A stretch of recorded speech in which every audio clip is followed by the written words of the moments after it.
మీ బంగారం తాకట్టులో ఉందా? విడిపించుకోలేక ఇబ్బందులు పడుతున్నారా? అయితే మీ బంగారాన్ని వెంటనే విడిపించి కొంటాం. గణేష్ గోల్డ్. మీరు సంప్రదించాల్సిన ఫోన్ నంబర్లు 9160-266-916, 8712619507.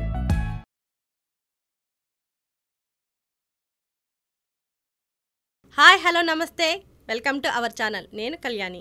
వంటింటి వైద్యానికి కేర్ ఆఫ్ అడ్రస్ అయిన శ్రీ చిట్టిబుట్ల మదనసూదన్ శర్మ గారు మన స్టూడియోలో ఉన్నారు. మరిన్ని ఆరోగ్య చిట్కాలు అడిగి తెలుసుకుందాం రండి. నమస్తే గురువు గారు. నమస్తే. ఎలా ఉన్నారు? బాగున్నానమ్మా, మీరు ఎలా ఉన్నారమ్మా? బాగుందండి. ప్రస్తుత కాలంలో ప్రతి ఒక్కరూ నిద్రలేమి సమస్యతో బాధపడుతున్నారు. ఏదైనా చిట్కా చెప్పండి గురువు గారు. పిల్లల నుంచి పెద్దల వరకు కామన్ ప్రాబ్లం అయిపోయిందమ్మా. అవునండి. సో ఈ రోజుల్లో నీళ్లు కొనాల్సి వస్తుంది, ఆహార పదార్థాలు కొనాల్సి వస్తుంది, దురదృష్టవశాత్తు గాలి, ఎయిర్, ఆక్సిజన్ కొనాల్సినటువంటి దుస్థితి ఏర్పడేటువంటి పరిస్థితి ఏర్పడింది. దీనికి తోడు మరి నిద్రను కూడా కొనాల్సి వస్తుందమ్మా. సో దేహధర్మాల్లో భాగమైనటువంటి ఈ నిద్రను కూడా కొనాల్సి రావడము చాలా బాధాకరమైన విషయం అమ్మా. కానీ పరిస్థితులు అలా మార్పు జరుగుతుందమ్మా, పరిస్థితులు అలా తయారైపోతున్నాయి అన్నమాట. సో ఇంతకుముందే చెప్పినట్టు చిన్నపిల్లల నుంచి పెద్దల వరకు కామన్ ప్రాబ్లం అయిపోయింది. కంటి నిండా నిద్రపోతే ఒంటి నిండా ఆరోగ్యం అని చెప్పేసి మన పెద్దలు చెప్తుంటారు. మరి కంటి నిండా ఎంతమంది నిద్రపోతున్నారమ్మా? దీనికి సమాధానం క్వశ్చన్ మార్క్.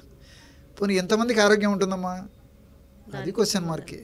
సో ఎప్పుడైతే సంపూర్ణమైనటువంటి నిద్ర మన దేహానికి వస్తుందో మన దేహం ఆరోగ్యంగా ఉంటుంది, మన మనస్సు ఆరోగ్యంగా ఉండేసేసి మన పనులు దైనందిన జీవితంలో మనం చేసేటువంటి పనులు కూడా ఎలాంటి అంతరాయం కాకుండా ఉండేటువంటి పరిస్థితి ఏర్పడుతుంది.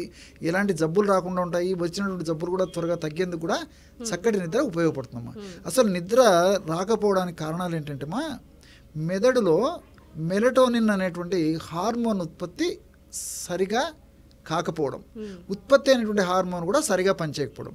దీనికి కారణాలు కోకొనలు తీసుకునే ఆహార పదార్థం కానివ్వండి, మానసిక ఒత్తిడి కానివ్వండి, కొన్ని రకాలైనటువంటి వ్యాధులు కానివ్వండి, ఆయా వ్యాధులకు వాడేటువంటి ఔషధాలు కానివ్వండి, సరైనటువంటి నిద్ర లేకపోవడం కానీ, అకాలంగా ఎప్పుడు పడితే అప్పుడు నిద్రపోయేటువంటి అలవాటు పెట్టుకోవడం కానీ, ఎప్పుడు పడితే అప్పుడు పడుకోవడము ఇలాంటి అలవాటు చేసుకోవడము, ఎప్పుడు పడితే అప్పుడు ఆహారం తీసుకోవడం ఇలాంటి అలవాటు చేసుకోవడము, ఇలాంటి అనేక రకాలైన కారణాల వల్ల మెదడులో నిద్రను కలగజేసేటువంటి మెలటోనిన్ అనేటువంటి హార్మోన్ ఉత్పత్తి సరిగ్గా కాకపోవడం చేత నిద్ర పట్టకపోవడం జరుగుతుంది. మరి ఈ మెలటోనిన్ అనేటువంటి హార్మోన్ బాగా ఉత్పత్తి మనం చేసుకోగలిగితే సహజ సిద్ధంగా పడుకున్న వెంటనే నిద్ర వచ్చేటువంటి పరిస్థితి ఏర్పడుతుంది అన్నమాట. మరి పడుకున్న వెంటనే నిద్ర వచ్చేందుకు మరి ఎలాంటి ఔషధాన్ని తయారు చేసుకోవాలంటే అశ్వగంధ చూర్ణం ఒక 20 గ్రాములు తీసుకోవాలి. అశ్వగంధ చూర్ణం అందరికీ తెలిసినటువంటివమ్మా.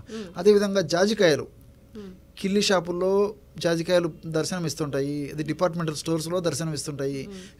సువాసన ద్రవ్యంగా వంటకాల తయారీలో, ఆహార పదార్థాల తయారీలో కూడా జాజికాయలు వాడుతుంటారు. ఈ జాజికాయల యొక్క చూర్ణం ఒక 20 గ్రామ్స్ తీసుకోవాలి. అశ్వగంధ చూర్ణం 20 గ్రాములు అయితే జాజికాయల చూర్ణం కూడా 20 గ్రామ్స్. అట్లే జాపత్రి అది దొరుకుతుందమ్మా. జాపత్రి కూడా చూర్ణం చేసుకొని 20 గ్రామ్స్ తీసుకోవాలి. చివరగా ఎలాచి, ఏలకులు లోపల విత్తనాలను పొడి చేసేసి ఒక 5 గ్రామ్స్ ఏలకుల పొడి కలుపుకోవాలి. ఈ 4 పదార్థాలని బాగా కలిపేసేసి ఒక గాజు సీసాలో నిల్వ ఉంచుకొని రోజు రాత్రి పడుకునేటప్పుడమ్మా 100 ml గోరువెచ్చని పాలు తీసుకొని 100 ml గోరువెచ్చని పాలల్లో జస్ట్ 1 నుంచి 2 గ్రాముల వరకు, ఏదో నాకు త్వరగా నిద్రపట్టాలి, పడుకున్న వెంటనే నిద్రపట్టాలి, నాకు మానసిక ఒత్తిడి ఎక్కువ ఉంది అని చెప్పేసి ఏదో ఎక్కువ డోసు వాడుకోకుండా, ఇది చాలా శక్తివంతమైనటువంటి ద్రవ్యం కాబట్టి కేవలం 1 గ్రాము, సమస్య ఎక్కువగా ఉండి మరీ వయస్సు పెద్దగా ఉండి గొప్పగా ఉన్నటువంటి వ్యక్తులైతే 2 గ్రాముల వరకు వాడుకోవచ్చమ్మా. కాబట్టి 1 నుంచి 2 గ్రాముల ప్రమాణం సరిపోతుంది 100లో 99% మంది వరకు కూడా.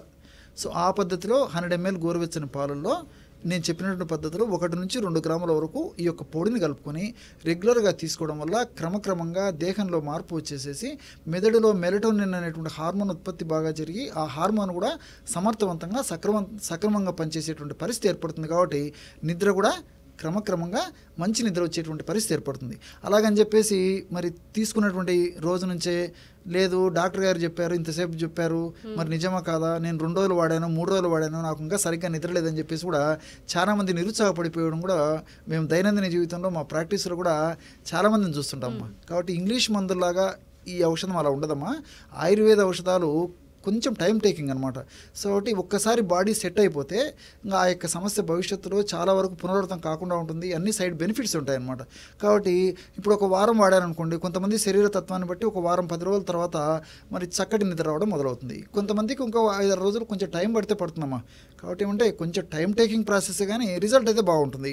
రెండోది ఏమంటే ఫర్ ఎగ్జాంపుల్ ఈ ఔషధం పనిచేయడం మొదలుపెట్టిన తర్వాత కొత్తలో ఒక గంట 2 గంటలు అదనంగా నిద్రపోయేటువంటి శక్తి వస్తుంది. అదేవిధంగా నిద్రపోయినప్పుడు కూడా కంటిన్యూగా నిద్రపోయి ఎలాంటి డిస్టర్బెన్సెస్ లేకుండా ఉండేటువంటి పరిస్థితి ఏర్పడుతుంది. ఇంకా కొన్నాళ్ళ పాటు వాడుకోవడం వల్ల మరింత క్వాలిటీ ఆఫ్ స్లీప్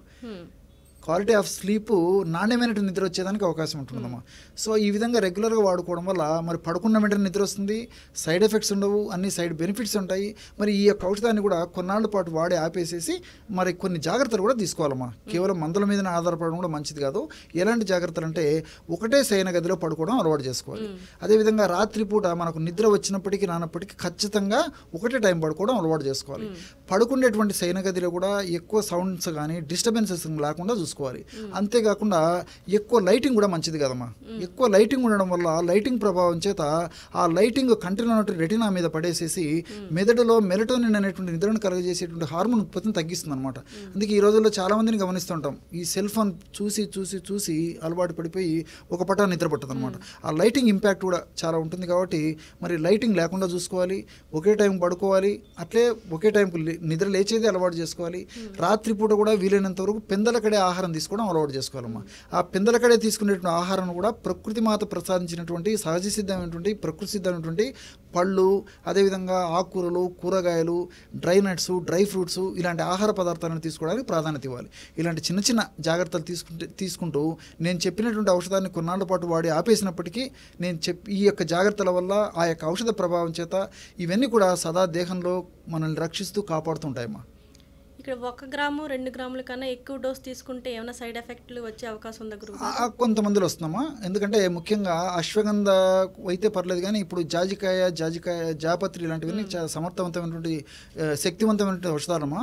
ఇందులో మెరిస్టిసిన్ అనేటువంటి రసాయన పదార్థాలు ఇలాంటివి అనేక రకాలైనటువంటి కెమికల్స్ ఉంటాయి. కాబట్టి ఇవి ఒక్కొక్కసారి ఏమిటంటే ఒక స్థాయి దాటి ఎక్కువ ప్రమాణంలో వాడుకోవడం వల్ల నరాల వ్యవస్థ మీద కూడా పనిచేసేదానికి అవకాశం ఉంటుంది. కాబట్టి మరి క్షేమదాయకంగా ఉండాలంటే నేను చెప్పినటువంటి పద్ధతిలో వాడుకోవడం వల్ల ఎలాంటి ఇబ్బంది ఉండదమ్మా.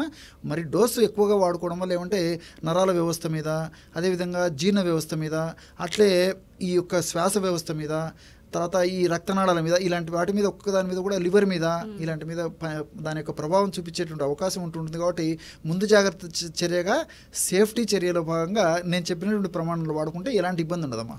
ఏ వయసు నుంచి మొదలు పెట్టొచ్చు అంటారు?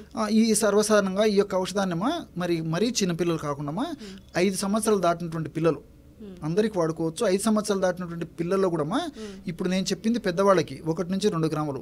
సపోజ్ ఫర్ ఎగ్జాంపుల్ 5 సంవత్సరాలు 6 సంవత్సరాల పిల్లలు ఉంటారమ్మా, వాళ్ళు నిద్రపోకుండా ఉంటారు వివిధ రకాలైన కారణాలు. అప్పుడు వాళ్ళకి జస్ట్ 1 or 2 పించెస్, పించ్ అంటే 2 వేళ్లతో పట్టుకొని పౌడర్ ఎంత వస్తుందో అంత పొడేమా. సో అంత పొడి జస్ట్ ఒక 25-30 ml మిల్క్, మనం టీ కప్ ఉంటుంది కదా చిన్నది, ఆ గోరువెచ్చని పాలలో అంత పొడి కలిపి ఇవ్వడం కానీ, లేకపోతే తేనెతో కలిపి రంగరించేసి ఇవ్వడం కానీ 5 సంవత్సరాలు 6 సంవత్సరాల పిల్లలకి. ఆ విధంగా వయస్సు పెరిగే కొద్దీ 2-3 చిటికెలు 4 చిటికెలు 5 చిటికెల వరకు వాడుకోవచ్చుమా. కాబట్టి 4-5 సంవత్సరాలు 5 సంవత్సరాలు దాటినటువంటి పిల్లల్లో మొదలుపెట్టి వాడుకోవచ్చు. 10, 12, 13 సంవత్సరాలు ఈ విధంగా వయస్సు వచ్చే కొద్దీ దీన్ని మరి 500 మిల్లీగ్రామ్స్ నుంచి 750 మిల్లీగ్రామ్స్ 1 గ్రామ్ వరకు కూడా వాడుకోవచ్చుమా. పెద్దవాళ్ళందరూ కూడా 1 to 2 grams వాడుకోవచ్చు. చాలా చక్కటి చిట్కాని అందించారు గురువు గారు. ధన్యవాదాలు. నమస్తే.